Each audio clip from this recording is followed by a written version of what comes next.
साथियों, आज मैं ग्राम पंचायत के सबसे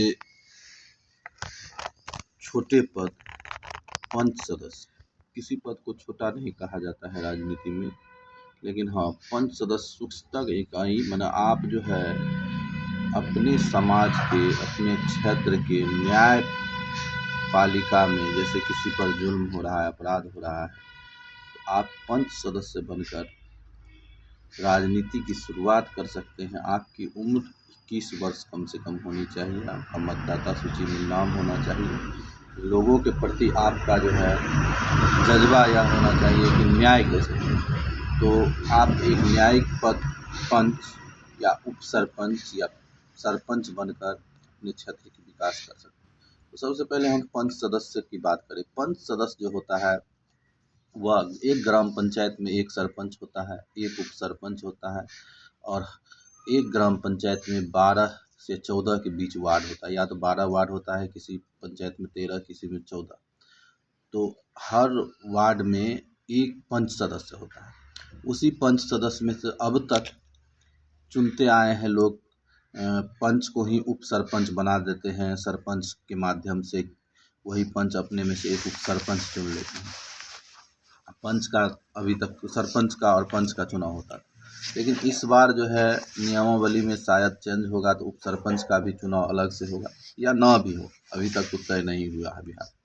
शैक्षणिक योग्यता भी होगी, सरपंच पद के लिए कम से कम शैक्षणिक योग्यता तो अवश्य होगी, क्योंकि न्यायपालिका को देखता है। हालांकि उसकी सहायता के लिए क्षेत्र में एक न्याय मित्र की बहाली की जाती है, जो सरपंच के का सहायता करे। चूँकि सरपंच पद जो होता है एक तरह से राजनीतिक पद है, और सरपंच पद के लिए कोई भी लॉ करना ज़रूरी नहीं है, लेकिन उनके लिए लॉ किए हुए, विधि की पढ़ाई किए हुए, कानून की पढ़ाई किए हुए एक वकील की नियुक्ति होती है, जिसको न्याय मित्र कहते हैं बिहार सरकार में। उनको मानदेय दिया जाता है, 7-8 हज़ार रुपया उसका भी भत्ता है, मानदेय है। उसके बाद एक ग्राम सचिव की बहाली होती है। जिस प्रकार ग्राम पंचायत में मुखिया जी के अंदर में जिस प्रकार से वार्ड सदस्य होते हैं, उनके पास जो ग्राम पंचायत सचिव होता है, उसी प्रकार से न्याय सचिव की एक बहाली होती है, जिसका भी मानदेय 7-8 हज़ार के लमसम में है। और मुखिया जी की जो है, क्योंकि सरपंच जी की जो है, सरपंच की मानदेय भत्ता कम होता है, उनका भत्ता जो है लगभग 1500-2000 के बीच है। तो अभी के समय में, और पंच सदस्य की भी भत्ता होती है 500-600, उसके बाद 600 है, उसके बाद उप सरपंच की भी होती है 1200।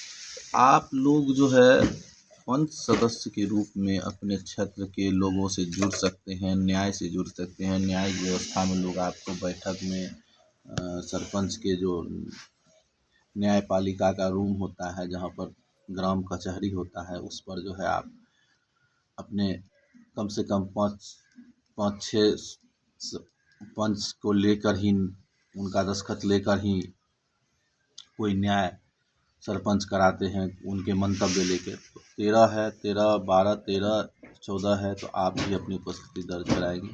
इसी के साथ आप अपने क्षेत्र के, ग्राम पंचायत क्षेत्र के सभी पहलुओं को ध्यान में रख के ग्राम पंचायत का विकास करें।